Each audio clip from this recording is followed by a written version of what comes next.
Super facile. Donc là, il va nous falloir 8 œufs entiers. Peut-être qu'on va en rajouter un ou deux tout à l'heure. On verra donc en fonction de la quantité de ce qu'on aura en pommes de terre et en légumes.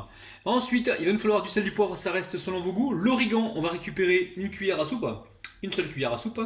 La mozzarella, il nous faudra 2 boules de mozzarella. Les oignons, donc j'ai 2 oignons que j'ai émincés. Poivron rouge, j'en ai un que j'ai coupé en petits cubes. La moutarde, on va également récupérer 2 cuillères à soupe. Les pommes de terre ici, elles sont cuites. Pommes de terre cuites, les amis, très très important. Regardez, elles sont cuites. Donc vous les cuisez dans l'eau pendant 20 minutes environ après ébullition. Donc là, il va vous en falloir 10-12, mais c'est pas des grosses pommes de terre. Vous avez là une moyenne, une petite. Donc vous voyez ce que vous avez chez vous.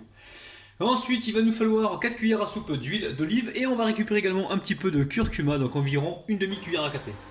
Alors dans la poêle, vous mettez l'huile d'olive. Donc là, j'ai mis environ 3 cuillères à soupe. Et ici, on vient poser donc nos légumes, à savoir les oignons et le poivron rouge, coupé en petits cubes. Cette recette, elle est simple, mais elle est délicieuse, vous allez voir. C'est un truc de dingue, les amis. Alors, on y ajoute le sel. Alors, le sel, un petit peu de sel comme ça. On en remettra tout à l'heure dans les œufs. Ensuite, on récupère ici l'origan. Donc là, je mélange un petit peu. Je baisse la température, faites attention. On ne veut pas une préparation brûlée. Et là, on va déposer donc l'origan. Donc l'origan, environ une cuillère à soupe. Alors, l'origan, si vous n'en avez pas, vous mettez du persil, vous mettez de la coriandre, du basilic, c'est vous qui voyez. Alors, une fois qu'on a fait ça, ici on vient mettre du poivre. Hop là. Et là on va faire cuire donc cette préparation environ 4 à 5 minutes.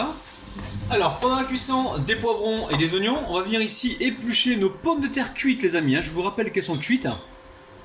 Et moi, pendant ce temps-là, Je connais pas la suite, les amis. Donc voilà, la pomme de terre est cuite, on est bien d'accord, les amis. On est bien d'accord. Donc là on retire les yeux. Hop là. Il est profond son œil à lui là. Oh, je me suis fait encore arnaquer quand j'ai acheté mes légumes. Ah, elle est pourrie jusqu'à l'os la patate.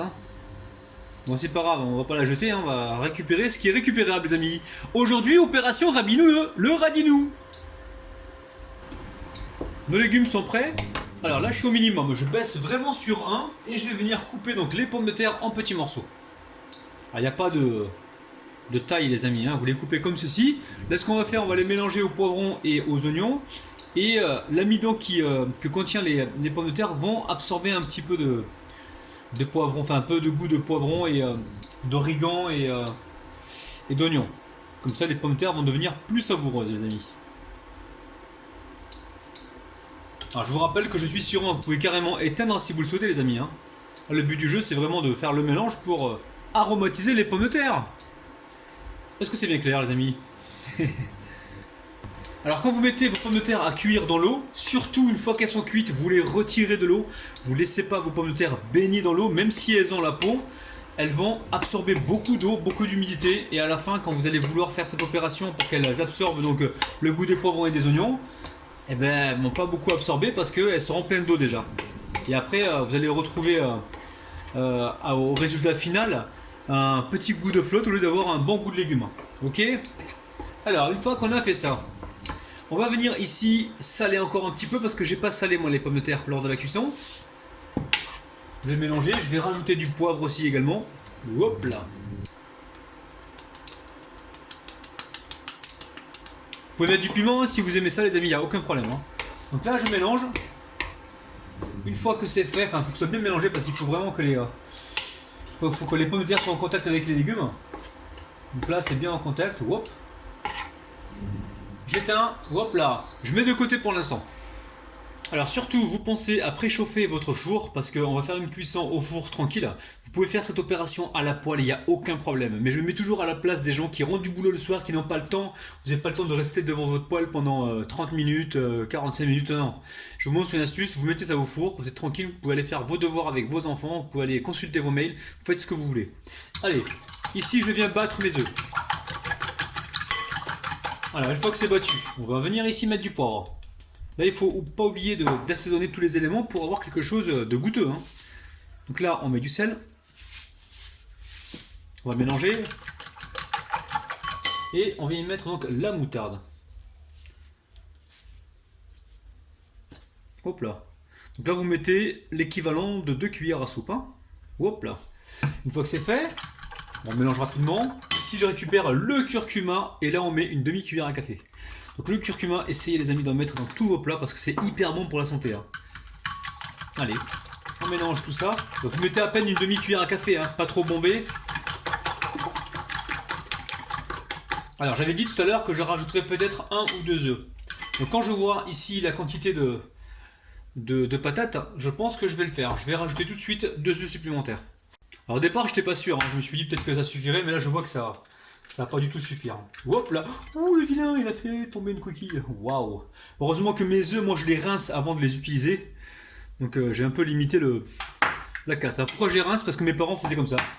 Mes parents lavaient les œufs avant de les utiliser, donc cette habitude m'est restée. Hop, allez, je mélange comme ceci. Allez, je verse toutes mes pommes de terre donc à l'intérieur. Donc là, je le prends avec la main, c'est bizarre, hein. C'est chaud, mais c'est supportable pour moi. Donc vous, chez vous, faites attention les amis, n'allez pas vous brûler. Hein. Vous êtes un peu moins fêlé que cuisine rapide, que Rabinou. Ça va être bon tout ça les amis. Hein. Donc ici, je récupère... Oh, encore le même moule. Eh oui, j'adore ce moule-là les amis. Je récupère donc ce moule à tarte en verre. Vous devez sûrement l'avoir chez vous. Donc là, j'ai mis une cuillère à soupe. Donc j'en ai mis 4 au total. Donc 3 dans la poêle et une cuillère à soupe ici pour huiler le plat. Hein. Donc ici, je vais venir mettre juste une partie là. Juste un fond en fait de pommes de terre avec les œufs. Je récupère la mozzarella. Alors j'ai un abonné qui m'a dit la mozzarella, faut pas la couper au ciseau. Il faut la déchirer à la main. Donc je vais l'écouter. Je pense qu'il n'a pas tort parce que je faisais comme ça il y a une époque et c'est vrai que j'étais plutôt satisfait au niveau de la rapidité de l'exécution mais aussi au niveau de la texture en fait. Hein, ça fait moins, comment dire, ça fait moins bizarre, voilà on va dire, ça fait moins bizarre. Et là comme ça va plus vite, vous gagnez du temps et c'est un plaisir de manipuler la mozzarella. Vous avez vu mon accent italien les amis? Ouh là là. Ça va être bon tout ça, c'est facile à faire. Hein. Donc là ce qui est important c'est quand même d'assaisonner la mozzarella parce que celle-ci n'est pas salée et n'est pas poivrée. Donc on va le faire tout de suite. Hein. Ne vous inquiétez pas, vous avez vu rajouter du sel un petit peu à la tire-larigot mais à l'arrivée tout sera bien équilibré. Je maîtrise la situation, ne vous inquiétez pas. Donc là rapidement le sel, hop là. Et le poivre aussi hein, parce que sinon le poivre va être jaloux, hein, il va pleurer. Hein. Ah, t'as mis ça, mais moi tu me mets jamais, tu me mets toujours au dernier moment. Tais-toi s'il te plaît. Allez, on va pouvoir recouvrir donc cette mozzarella. Alors vous prenez du poivron vert, vous prenez ce que vous avez dans le frigo. Moi j'avais du rouge et j'avais du vert aussi. J'ai fait plouf plouf, ça sera toi que je vais choisir. C'est tombé sur le rouge. Oh là là, Rabinou. Bon, je pense que c'est rempli là. On va tasser. Donc là ça rentre pile poil. Faites attention à la taille de vos pommes de terre les amis. Hein. Mettez pas tout d'un coup, essayez de voir si ça suffit ou pas. Donc là, je récupère ici donc un petit peu de mozzarella. Et là, je vais mettre ça donc au four, mais gentiment. Hein. Je vais mettre ça à 180 degrés, mais je vais vraiment surveiller. Allez, c'est parti. Bon les amis, ça vient tout juste de sortir du four, donc je vais pas tout de suite me brûler la bouche. Donc j'attends un petit peu, on va dire 5, peut-être 10 minutes, et ensuite je passerai donc à la dégustation. Allez, en dédicace aujourd'hui, Nabil, Adil, Jacqueline, Marguerite, Marilyn, ensuite Miss A, il me semble, Lisette, Rabia, Jamis, oh non, pas Jamis, Janine, pardon, oh là là, Rabinou, Valérie, Ouria et Imadedine. Bon les amis, franchement, au four, ça m'a pris environ 30 minutes. Ça peut prendre 35 minutes, voire 40 minutes selon les fours. Franchement, ça vous laisse largement le temps de faire plusieurs choses en même temps. Ça vous laisse le temps de lancer votre machine à laver. Vous allez pouvoir vraiment vous organiser comme ça. Et au moins, là, vous n'avez pas besoin de rester devant la poêle. Et ça risque pas aussi de cramer parce que devant la poêle, des fois, on peut cramer le fond, cramer le dessus. Là, c'est nickel. C'est dans le moule, ça se démoule facilement parce qu'on a mis un petit peu d'huile d'olive donc dans le plat. Franchement, les amis, je sens que je vais me régaler. Ouh là là là là. Allez, on est parti. Je vais me couper une part. Donc là, c'est encore chaud. Normalement, je devrais encore attendre un petit peu avant de couper hein, pour avoir des tranches bien nettes. Bon, c'est pas grave, je me lance un petit peu parce que là, il est très tard. Est-ce que j'ai le portable sur moi? Oui, j'ai mon deuxième portable sur moi. Il est 20h34, les amis, vous voyez bien. Hop là, 35 même. Donc si je reste à attendre que ça refroidisse, je vais me faire engueuler là-haut. Ouais, c'est sûr. Bon, on va couper l'autre côté. Vous avez vu, ça se coupe super bien. Donc faites-le comme ça les amis, hein, ça va vous laisser le temps de faire plein de choses en même temps. Et le but de ma chaîne, c'est quand même de vous aider à gagner du temps. Hein. Alors, est-ce qu'on arrive à le décoller? Ouais, ça se décolle facilement. Bon, maintenant, le but c'est de sortir la part donc proprement. On va essayer. Hein. Hop, là, on va aller bien au fond. On a mis de l'huile, donc normalement, ça ne devrait pas poser de problème au niveau du démoulage. Regardez-moi ça, les amis, c'est un truc de malade.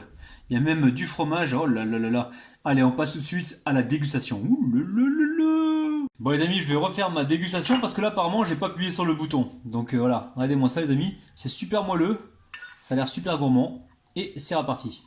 Donc les amis, je voulais vous montrer là, regardez, ça fait part de gâteau, c'est un truc de malade, texture moelleuse. Donc c'est un plat qu'il faut faire le soir en rentrant du boulot si vous n'avez pas le temps. Et franchement, vous allez non seulement gagner du temps et vous régaler. Bon,